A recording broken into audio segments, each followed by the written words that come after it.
Bonjour à tous, j'espère que vous allez bien. Comme vous l'avez vu dans le titre, probablement, on va parler aujourd'hui crise économique ou non, quels sont les indicateurs à surveiller. Je vais vous refaire un petit point sur cet indicateur, c'est sur ce petit indice qu'on avait fait autour de la construction immobilière qui est un très bon indicateur pour juger de la force de l'économie ou si une récession pourrait arriver éventuellement et aussi ce qui pourrait se passer sur les indices américains.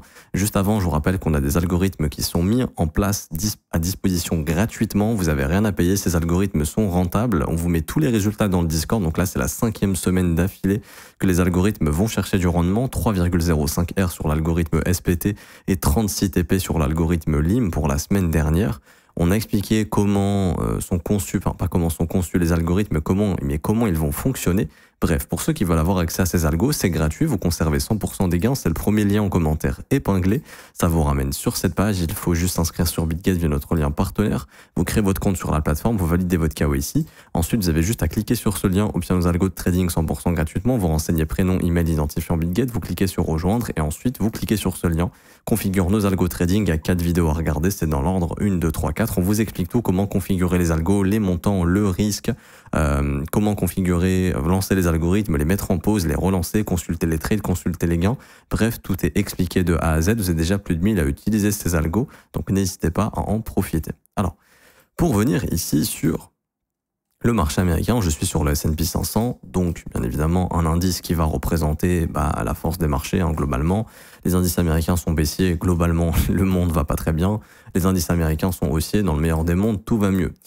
Pas forcément pour tout le monde, mais grosso modo, les plus riches continuent de s'enrichir, même si les pauvres continuent de s'appauvrir malheureusement. Ça, c'est dans un monde capitaliste, un monde qui va bien, et c'est ce qui s'est passé et ce qui s'est accentué depuis 2020, depuis des taux d'intérêt à zéro et des institutions qui ont pu imprimer des centaines de milliards, voire des milliers de milliards et devenir de plus en plus riches, et malheureusement, les pauvres se sont appauvris.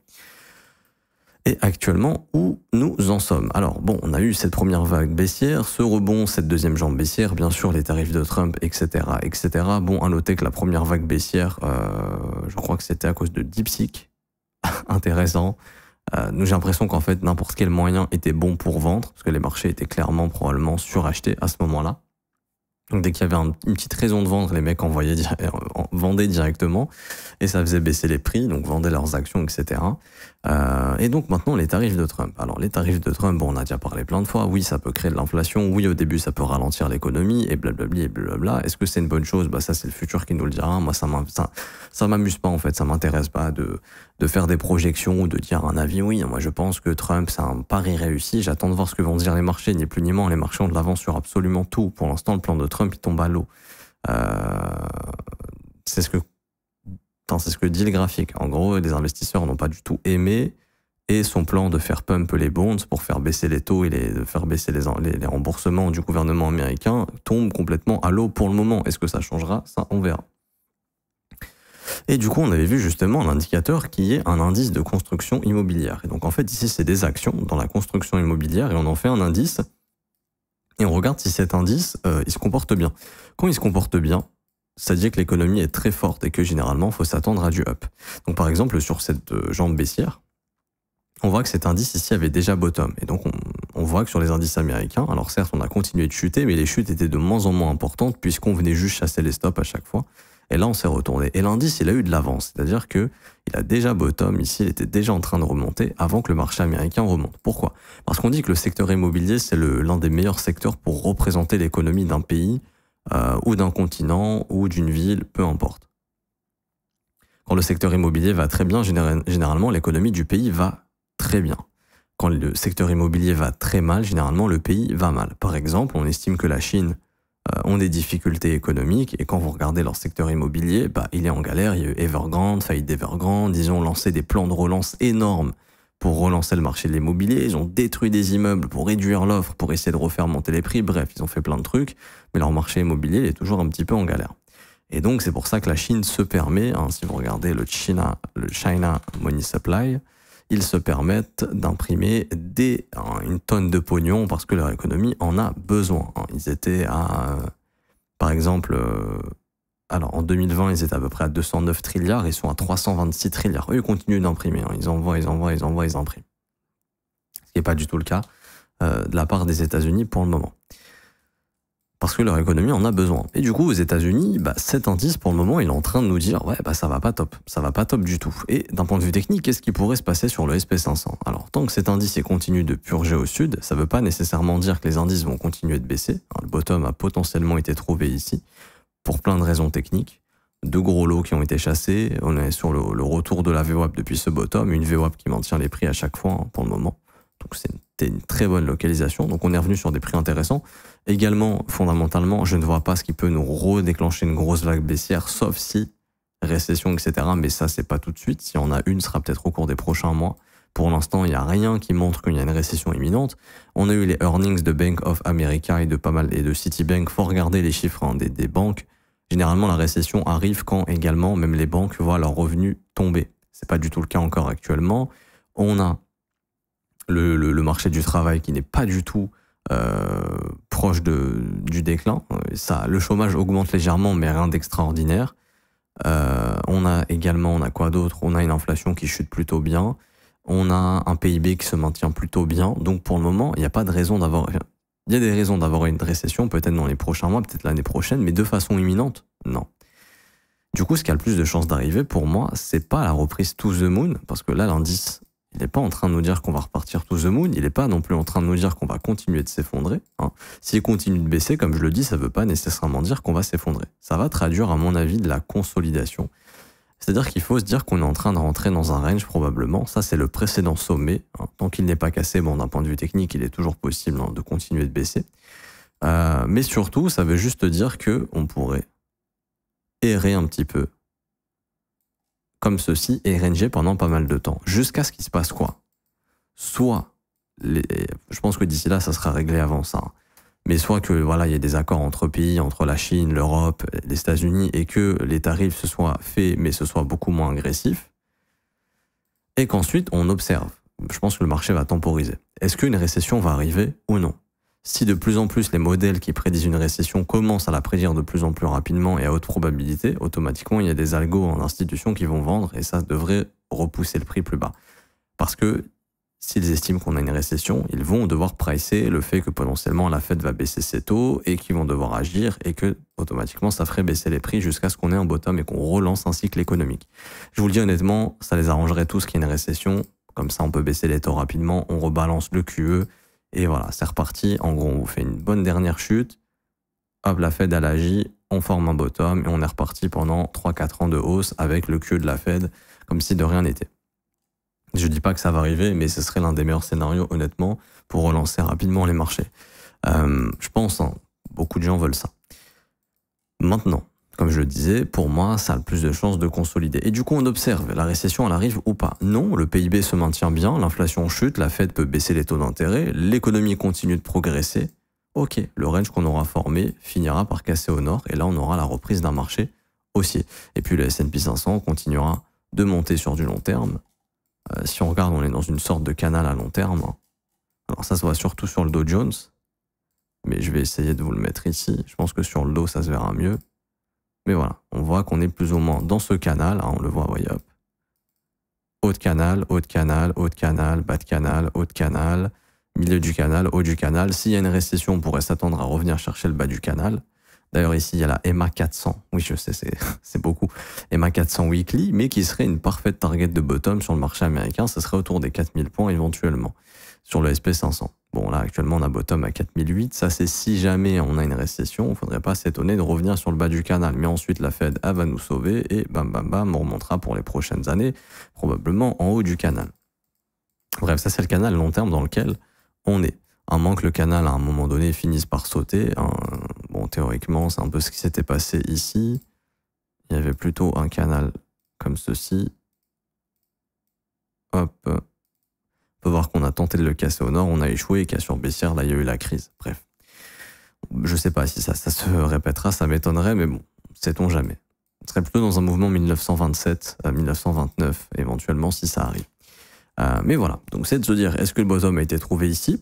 Oui, pour l'instant, je pense que le bottom est in, ici, à ne pas exclure, peut-être encore une petite chasse, histoire d'eux, mais plutôt rentrer dans de la consolidation, donc fini les grosses vagues baissières pour le moment. Par contre, si l'indice ici continue de chuter, Ça indique vraiment que l'économie va pas bien, enfin que le secteur de la construction immobilière ne va pas bien, et si c'est le cas, ça serait plutôt annonciateur d'une récession qui arriverait au cours des prochains mois, et donc théoriquement, si jamais c'est le cas, consolidation, cassure, et ensuite la Fed qui sera là pour nous sauver et puis nous rebalancer un QE et que les marchés puissent remonter. De toute façon, dites-vous tout simplement, ces indices ici, sur du long terme, ils sont faits pour être haussiers. Parce que la Fed sera toujours là pour empêcher un effondrement de l'économie, ça faut bien le comprendre. Qui dit récession, dit chute de l'inflation, dit déflation, dit qu'on peut imprimer de l'argent, etc., etc., et rebooster l'économie. Et ensuite, les marchés remontent, puisque tout l'argent qui a déjà été créé par le passé ne disparaît pas. Et on va en créer plus. Donc, il y a encore plus de liquidité qui va revenir dans les marchés. Et si vous voulez, les resets, ils sont là pour faire perdre de l'argent aux gens à un moment donné, parce que tout le monde gagne. Il y a un reset. Ceux qui ont vendu en haut rachètent bas, et ensuite, les marchés remontent, tout simplement, puisqu'il y a la Fed qui sera toujours là pour refaire tout monter. Alors, ceux qui depuis 20 ans vous disent que le système va s'effondrer, que c'est la fin, que machin, ils se foutent de votre gueule, enfin, c'est un rêve, ça n'arrivera probablement pas, sauf si un jour la Fed disparaît, ce qui n'est pas prêt d'arriver pour le moment, à moins que eux-mêmes décident de faire imploser le système. Bon, là, ça serait un autre discours, mais difficile de parier contre ça. Si j'avais mis un système aussi diabolique en place, honnêtement, je ferais tout pour le garder, parce que ce qu'ils ont mis en place, c'est vraiment exceptionnel.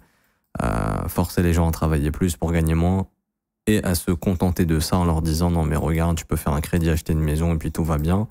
Alors que bon, chacun voit les choses comme il le veut, mais on va dire que c'est un petit peu un rêve. C'est pas forcément ça. Enfin, c'est ce qu'ils offrent aux gens, mais en soi, ils savent très bien que ça les arrange, que ça se passe comme ça et que eux, ça leur permet de s'enrichir encore plus. Bref, c'est un débat. C'est un autre débat dans lequel je ne rentrerai pas, mais c'est un débat néanmoins qui est intéressant. Enfin bref. Et du coup, la question, c'est récession ou pas? J'ai envie de vous dire, pour l'instant, non, pour clôturer cette vidéo. Pour l'instant, non, pas de récession. C'est probable, on a eu l'inversion de la courbe des taux, etc. Mais si ça arrive, c'est pas tout de suite. Les indicateurs économiques ne le montrent pas. Alors peut-être en Europe, etc., mais pas encore aux États-Unis. Maintenant, oui, les tarifs de Trump peuvent foutre la merde et créer de l'inflation. Et du coup, empêcher la Fed de baisser les taux d'intérêt, mettre plus de pression sur l'économie jusqu'à ce que l'économie, elle lâche.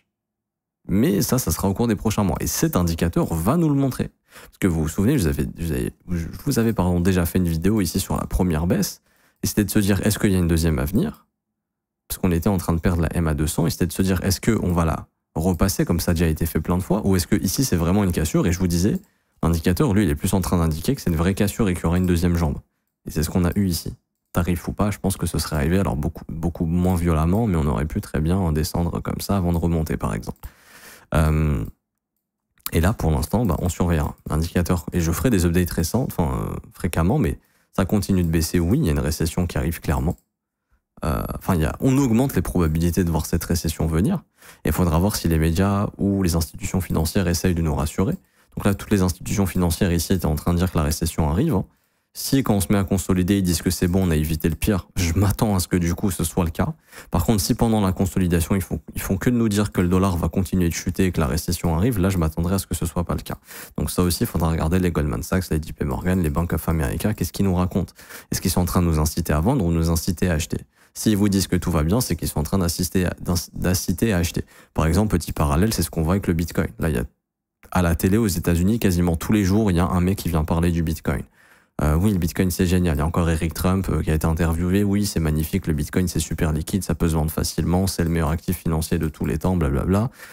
Quasiment tous les jours aux États-Unis, ils font un bashing sur le Bitcoin. Probablement parce qu'ils sont en train d'en distribuer. Quand ils font peur sur les marchés américains, c'est généralement pour acheter. Moi, je me souviens de JP Morgan ici qui a dit que le marché pouvait baisser encore de 20% et que la récession allait arriver. Je me souviens de JP Morgan ici qui a dit que la récession n'était pas probable pour le moment. Je me souviens ici de Goldman Sachs qui dit que la récession est très probable et de BlackRock. Donc, encore une fois, ici, attention à la récession. Ici, il n'y aura pas de récession. Ici, attention à la récession. Ok, si on consolide, il se passe quoi? Ah, la récession a été évitée. Ok, je vous crois pas. Je pense qu'il y aura un dump et qu'il y aura vraiment une récession. Ah, vous nous dites que la récession arrive. Ok, je vous crois pas. Ce sera plus probablement. On fera peur et ensuite on remontera probablement parce qu'il n'y aura pas de récession. Bref. Donc les prochains mois seront importants. Et du coup, le marché crypto dans tout ça, vous vous doutez bien que dans un environnement où les investisseurs vont prendre de plus en plus de précautions et essayer de préserver leur capital un maximum, vous vous doutez bien qu'ils vont pas aller spéculer dans les altcoins. Hein. Donc s'il y a des rebonds sur les alts, faut en profiter. Il y aura des trades assez intéressants et ça m'étonnerait pas que cet été ce soit le cas, vu que là il y a tout est mis en place pour pas que le Bitcoin chute. Hein. Je vous ai fait une vidéo sur ça ce matin. Là, je le revois encore. Il y a encore des ordres qui ont été posés de millions de dollars pour empêcher le Bitcoin de baisser. Donc, si jamais ils ont envie de nous faire un petit rebond du marché altcoin, ils vont le faire. Si jamais ça, c'est dans leur intérêt. Mais à mon avis, ce sera pas de quoi relancer le bull run du siècle sur le marché crypto. Ce sera probablement des rebonds sur les alts avant de repartir à la baisse qu'il faudra en profiter. Comment en profiter? C'est-à-dire sortir si c'est pas déjà fait pour limiter les pertes. Ou simplement, si vous avez acheté, ne pas attendre le x10 ou le x100, mais bien sécuriser vos profits si jamais ce rebond est offert. Parce que c'est pas les institutions qui vont venir acheter nos altcoins, sachant que déjà sur le marché américain, ils sont en galère, et qu'on voit que du côté du Bitcoin, sur les ETF, il y a encore des outflows. C'est important de le comprendre. Quand il y a des outflows, ça veut dire qu'il y a plutôt de la vente du côté des ETF. Donc déjà, si j'achète pas du Bitcoin, c'est pas pour acheter des shitcoins.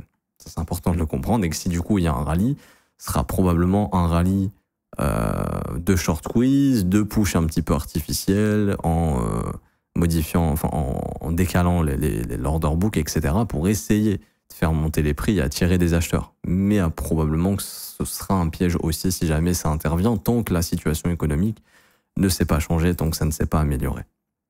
Je m'arrête ici pour aujourd'hui, j'espère que ça vous aura plu. Si c'est le cas, n'hésitez pas à laisser un petit pouce bleu, vous abonner si ce n'est pas déjà fait, à mettre un petit commentaire. Merci à ceux qui jouent le jeu. Je vous rappelle, je vous offre un mentorship, c'est important de se former, de savoir lire le prix, il est gratuit. Je le vendrai facilement plus de 2000 €, je vous le mets gratuitement. Il y a 22 cours vidéo qui vous forment de A à Z. Vous avez la théorie, mais la pratique également, c'est gratuit. Il y a clairement beaucoup de gens qui connaissaient rien du tout au trading et qui ont fait mon mentorship et je les vois tous les jours dans le Discord en train de partager des setups qu'ils prennent et qui s'en sortent plutôt bien. Bref, gratuit, premier lien en commentaire épinglé.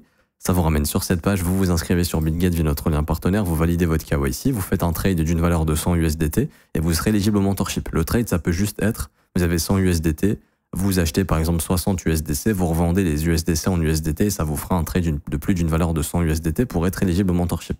Ensuite, vous cliquez sur ce lien, la meilleure formation de trading crypto, vous cliquez sur obtenir gratuitement, vous renseignez email identifiant BitGet, vous cliquez sur recevoir gratuitement et vous allez recevoir le mentorship dans votre boîte mail dans un délai de 24 heures maximum.